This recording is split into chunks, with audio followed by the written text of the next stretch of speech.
சினிமாவில் நடிகர்கள் நண்பர்கள்னால் சினிமாவுக்கு வெளியில் நீங்கள் எல்லாரும் நண்பர்கள். என்ன அப்படி தான் நீங்கள் 10 வருஷமாக பார்த்துட்ருக்கீங்க. ஸோ உங்கள் எல்லாருக்கும் வெரி வார்ம் வெல்கம்.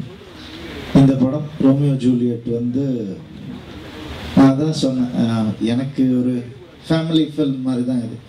அது என்னன்னு தெரியல, அது எப்படி அந்த ஒரு நட்பு ஒரு பாசம் வந்ததுன்னு தெரியல, இவங்கக்கிட்ட அது வந்துடுச்சு. அது ஒரு ஃபேமிலி ஃபில்ம் மாதிரி தான் நான் பண்ணிகிட்ருக்கேன். அண்டு எனக்கு இந்த ஆப்பர்ச்சுனிட்டி கொடுத்த ப்ரொடியூசர் முதல்ல தேங்க் பண்ணிக்கிறேன், Nandagopal sir. Thank you sir. And என்னையும் ப்ரொடியூசரும் மீட் பண்ண வச்சது டைரக்டர் லக்ஷ்மண் தான். அவர் பயங்கர ஒரு ஜாலி கேரக்டர், ஒரு டேக் இட் ஈஸி கேரக்டர். எந்த பிரச்சனையாக இருந்தாலும் ஜாலியாக ஹேண்டில் பண்ணக்கூடிய ஒரு கேரக்டர். அது எனக்கு ரொம்ப பிடிக்கும் அவர்கிட்ட. அண்ட் அவர் ஸ்டோரி சொன்ன விதம் வந்து ரொம்ப கேஷுவலாக, சரிதான் சார், இப்படி தான் சார், இப்படி தான், அது பெருசாக இது நம்ம ஆல்ட்டிக்கு வேணாம், அது பண்ண வேணாம், இது பண்ணால் போகிறோம், இதை அச்சீவ் பண்ணால் போகிறோம், இதான் ஆடியன்ஸ்க்கு பிடிக்கும் அப்படின்னு ஒரு கிளாரிட்டி இருக்கக்கூடிய ஒரு director. He is like my brother. So கண்டிப்பாக இண்டஸ்ட்ரிக்கு ஒரு முக்கியமான ஒரு director. Welcome Lakshman, welcome to the industry.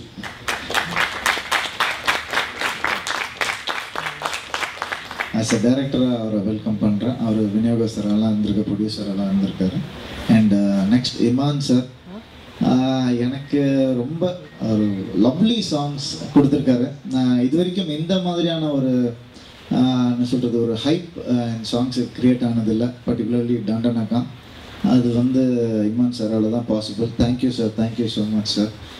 And ஒவ்வொரு டெக்னீஷியன், எங்கள் கேமராமேன் சவுந்தர் சார் பெரிய இன்ஸ்பிரேஷன் எனக்குலாம். அவர் அவ்வளவு சுறுதுறுப்பாக அப்படியே வேலை செஞ்சுக்கிட்டே இருப்பார் எப்போ பார்த்தாலும்.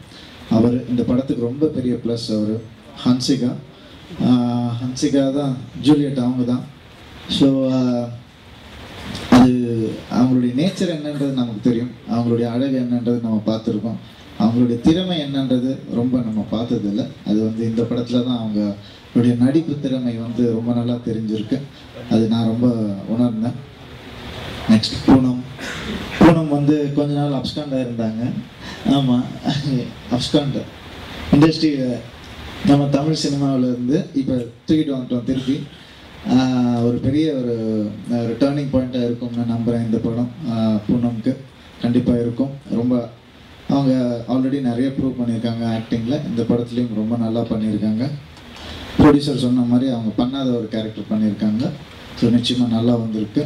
நான் யாரையும் விட்டுருந்தால் தப்பாக எடுத்துக்காதீங்க. சார் சொன்ன அசிஸ்டன்ட் டைரக்டர்ஸ் உண்மையாகவே ஒவ்வொருத்தரும் அவ்வளவு உழைச்சிருக்காங்க இந்த படத்தில். அதாவது ஒரு டைரக்டருக்கு வந்து ஹெல்ப் பண்ணணும்னு நினைக்கிறத விட என்ன சொல்கிறது, க்ரியேட்டிவாக இருக்கணும், க்ரியேட்டிவ் சைட்லேருந்து ஹெல்ப் பண்ணணும்னு நினைக்கிறது தான் ஒரு படத்துக்கு நல்லது பண்ணும். அது வந்து இந்த நம்ம அசிஸ்டன்ட் டைரக்டர்ஸ் பண்ணியிருக்காங்க. டைரக்டரே ஓகே சொன்னாலும் அந்த அசோக்லாம் வந்து போய் சொல்லுவான், சார் இல்லை சார் ஒரு கொஞ்சம் வேறு மாதிரி பண்ணலாம் சார் அப்படின்னு போய் சொல்லுவோம். அப்படின்னா டேரக்டர் எப்படி பார்ப்பாரு, நான் எப்படி பார்ப்பேன் கேட்குறது, இல்லை சார் ஸ்டார்ட் நல்லா இல்லை சார் என்ன பண்ணுறது அப்படின்னு சொல்லுவார். தயங்கி வந்து கேட்பாங்க, நல்லா இல்லைன்னா நல்லா இல்லைன்னு சொல்ல வேண்டியது, ஏங்க ஒன்மா பண்ணலாங்க, நல்லா பண்ணலாங்க, நானும் அசிஸ்டன்ட் டைரக்டராக இருந்தால் வந்தாங்க, நோ ப்ராப்ளம்னு சொல்லி பண்ண இந்த படம். ஸோ எல்லாமே இந்த ஹோல் டீம் யாராவது விட்டு போயிருந்தால் தயவு செஞ்சு மன்னிச்சுக்கோங்க. இதை வந்து உங்கள் முன்னாடி இன்னைக்கு பார்த்துருப்பீங்க, உங்களுக்கு எல்லாருக்கும் பிடிச்சிருக்கும்னு நினைக்கிறேன். எனக்கு ரொம்ப முக்கியமான ஒரு படம் ரோமியோ அண்ட் ஜூலியட் தான் வந்து ட்ராஜடி. 2 பேரும் பிரிஞ்சிருவாங்க, இறந்துருவாங்க. அந்த அண்டை தூக்கிட்டோம் நடுவில். இது ரோமியோ ஜூலியட் நியூ வெர்ஷன்.